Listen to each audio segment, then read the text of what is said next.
The other thing that I really like about Joe versus the Volcano is got some really, really interesting philosophical questions. You see, I've always found that nearly all movies and stories have some nugget of wisdom that you can take into yourself. I mean, we're talking about like a quote or an action that you can take into yourself and use it to sculpt yourself into a better person. Joe versus the Volcano, for me, is chock full of these nuggets. Just stay, just tonight. Tomorrow will take care of itself.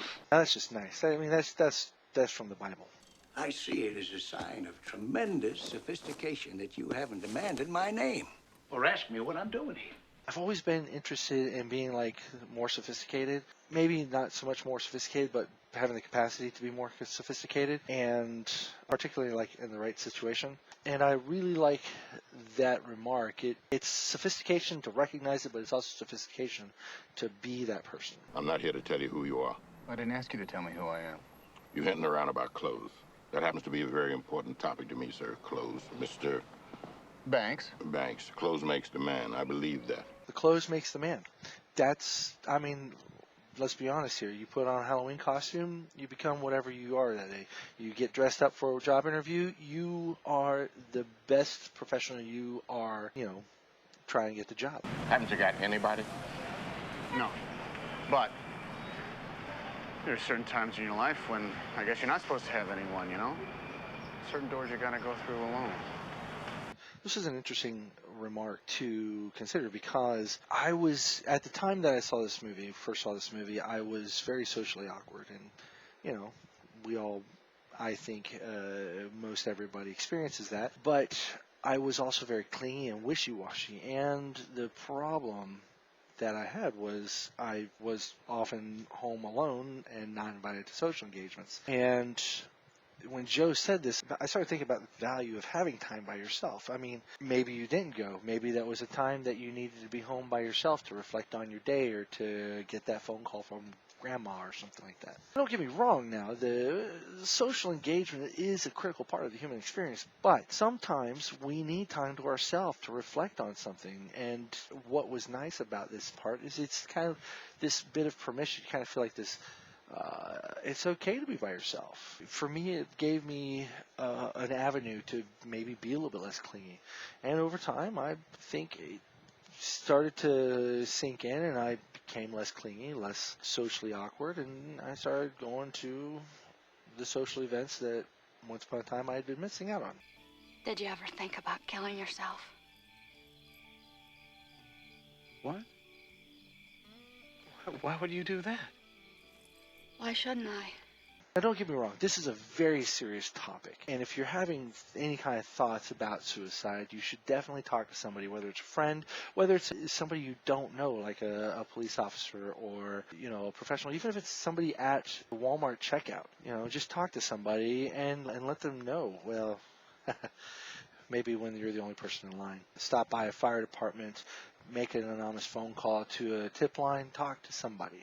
Somebody wants to listen. But I do like how this scene is written. You see, he points out that not that she couldn't be contemplating suicide, but pointing out that maybe it's not her job to solve whatever that problem is. And I think that is an intriguing response. And if I'm mistaken, let me know what you think in the comments below. I definitely want to hear your thoughts. But even when she lists out her reasons for contemplating suicide, he doesn't patronize her. He doesn't dismiss it. He just says, if that's what you're afraid of, why not try doing it? Now again, this is a very glossed over conversation on account of the fact this is a fairy tale, this is a comedy, this is a romantic comedy, and suicide, the topic, would have to be dealt with levity in order for the film not to get mudded in its own tracks. But it kind of tells you a little bit about Angelica's struggles. And it is certainly notable that many people who are very serious about this don't just blurt out that they are planning to do this. Still, I think this topic is handled very kindly and well done.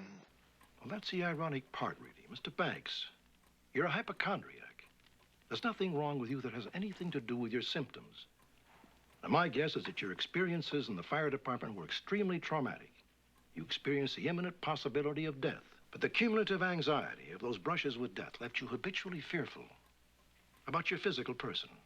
All right, so for me, I am a lifelong member of Hypochondriacs Anonymous, and I am sensitive to Joe's predicament at the start of the film. I do like that Dr. Ellison is at least straightforward enough, Joe, to address his hypochondria. This would be another moment that I found liberating, because realizing that he had so many symptoms that I personally have experienced myself, and that they were related to his hypochondria, that was, again, that's kind of like painting the monster and saying, catch it.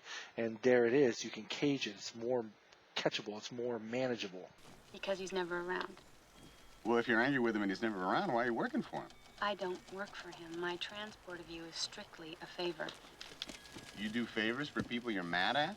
I have always been just maddeningly befuddled by people who would rather just sweep problems under the carpet and pretend the problem doesn't exist instead of addressing it straight on. Of course, I'm a Scorpio, so I'm naturally inclined to resent somebody that I'm mad at. Hello, you did something completely messed up. I'm freaking mad. No, I'm not going to do you a favor. He knew I wanted this boat, and he used it, and he got me working for him, which I swore I would never do. I feel ashamed. Because I had a price. He named it, and now I know that about myself. This is an interesting clip because she basically admits that she's got a price. It was a Tweedledee, and now she knows that she has a price, that something is higher priority to her than an opinion that she holds where she's offended by her dad and so forth.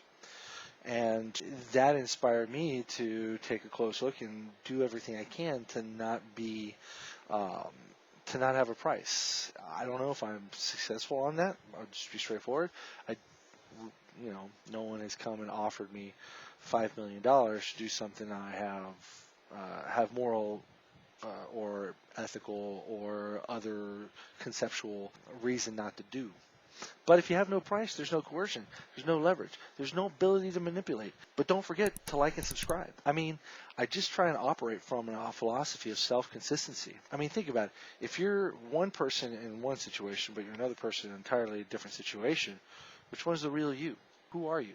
I have to challenge myself every day because you always find these little tidbits of inconsistency where you acted or said something before and now it's different for some reason, and you have to decide which one of those are you, and you have to make little tiny course corrections. It really is a lifelong quest, and we all must take it on. Hopefully I'm not sounding too preachy or arrogant, but I'm just saying that there's some deep philosophical questions raised in Joe Versus the Volcano, and it doesn't necessarily give you the answers. It just says, here they are, something to think about.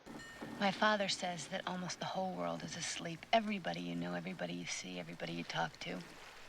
He says that only a few people are awake, and they live in a state of constant, total amazement. I've always wanted to be one of those who are truly awake. I'm not sure that I'm always maintain that, but still it inspires me. For example, at the restaurant scene, Joe is finally awake, and he's living out exactly what Patricia had says later on in the movie. Who am I? That's the real question, isn't it? Who am I? Who are you? What other questions are there? What other questions are there, really? If you want to understand the universe, embrace the universe, the door to the universe is you. I think one of the times that I find myself the most awake, but just being aware and marveled, is particularly when I'm teaching my physics classes. I'm teaching quantum mechanics, I'm teaching electric field theory, if I'm teaching gravity, even simple concepts of motion and just distinguishing the details. It's the briefest glimpse into the monumental and marvelous and wondrous, yet still mysterious ways that the universe works. And I'll tell you, not just that part, is seeing the students learning, and that's also, I think, also a moment of awakening. And it's just, it's just awesome. Sorry, I just had a little moment there, but it occurs to me I could probably do an entire second Films with Dr. T, just analyzing the filmography and the storytelling techniques themselves in the course of this movie. So let me know if you might find that to be an interesting second vlog on this